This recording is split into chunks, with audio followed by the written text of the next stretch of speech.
B P کو hyper tension بھی کہتے ہیں اور بلند فشار خون بھی کہتے ہیں۔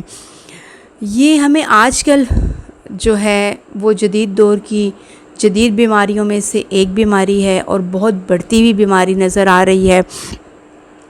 اس کا جو شمار ہے وہ موروثی بیماریوں میں بھی ہوتا ہے، جس شخص کے فیملی ہسٹری میں ہمیں ہائی بی پی ملتا ہے تو کیونکہ یہ جینز کے ذریعے ٹرانسفر ہوتا ہے، انہیرٹ میں ملتا ہے، تو پھر ایسے لوگوں کو ہائی بی پی ہونے کا زیادہ چانس ہوتا ہے اور ہو بھی جاتا ہے۔ آج کل کم از کم جو ہے وہ 20 سے 25 ایج میں بھی ہم کو ہائی بلڈ پریشر کی بیماری دیکھنے میں آ رہی ہے۔ اب ہم نے اس کو کنٹرول میں اور بیلنس میں کیسے رکھنا ہے؟ سب سے پہلے تو آپ یہ کریں کہ زیادہ سے زیادہ پانی کا استعمال کریں۔ کم از کم ایک دن میں 10 سے 12 گلاس پانی ضرور پئیں، اور اس کے ساتھ نمک کا استعمال کم سے کم کریں۔ کوشش کریں کہ قدرتی نمک جو چکی میں پسا ہوا ملتا ہے، اب دوبارہ سے ایسی چیزیں اویلیبل ہو رہی ہیں مارکیٹ میں، آپ وہ لائیں اور اپنے کھانوں میں جو ہے وہ چکی میں پیسا ہوا جو نمک ہوتا ہے اس کا استعمال کریں۔ اس کے علاوہ تیز مسالہ دار اشیاء جو ہوتی ہیں اور مرغن غذائیں اور گرم اشیاء کا استعمال کم سے کم کریں۔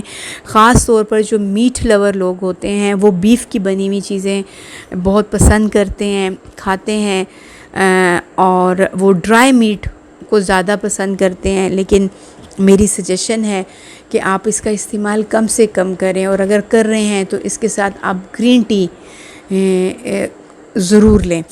وقت پر کھانا کھائیں۔ سب سے اہم بات، ایک کھانے سے دوسرے کھانے کے درمیان کم از کم 6 گھنٹے کا وقفہ ضرور رکھیں۔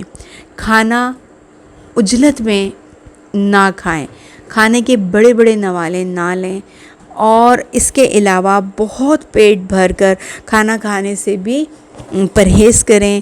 مصنوعی غذاؤں، مصنوعی مشروبات کا استعمال کم سے کم کریں۔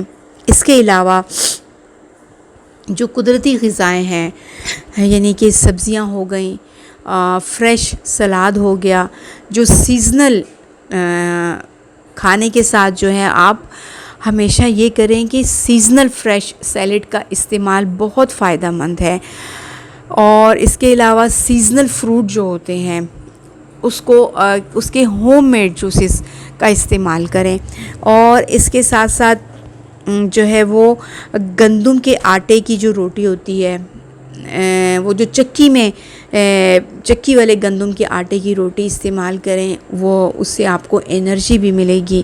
اور کوشش کریں کھانا پکانے کے لیے جو ہے وہ نیچرل آئل، یعنی کہ جیسے مسٹرڈ آئل ہو گیا، کوکونٹ آئل ہو گیا، سن فلاور آئل ہو گیا، اس کا استعمال کریں۔ ڈبہ بند مسالہ جات کا استعمال بالکل نہ کریں۔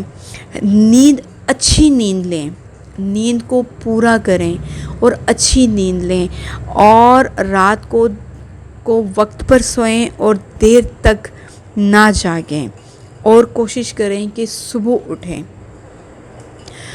اور نیگیٹو تھنکنگ کو، اوور تھنکنگ کو کنٹرول کرنے کی کوشش کریں۔ نیگیٹو تھنکنگ کو، چاہے وہ اپنے بارے میں ہے چاہے دوسروں کے بارے میں ہے، اس کو بھی کنٹرول کرنے کی کوشش کریں۔ اس کے ساتھ ساتھ مستقبل کے خوف سے نکلیں، اپنی ذہنی صحت اور جسمانی صحت کا خیال خود رکھیں، ٹھیک ہے؟ اور اس کے علاوہ سٹریس، انگزائٹی اور ڈپریشن سے نکلنے کے لیے، یا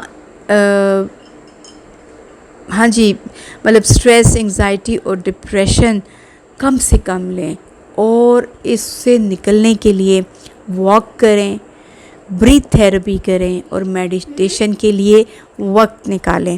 اس کے ساتھ دوسروں کا خیال رکھنے کے ساتھ ساتھ اپنا خیال بھی خود رکھیں انشاءاللہ، اور اپنی انرجی کو پازیٹیو یوز کریں۔ کوشش کریں کہ آپ پازیٹیو ورک کریں اور اپنی انرجی کو پازیٹیوٹی میں اور کریٹیوٹی میں لگائیں، اور جو ہے وہ کم سے کم آپ کوشش کریں کہ اپنے موڈ کو خوشگوار رکھنے کے لیے جو ہے کم سے کم غصہ کریں یا غصے کو کنٹرول کریں. اور انشاءاللہ ملیں گے ایک مزید بہت اچھی ویڈیوز کے ساتھ. آپ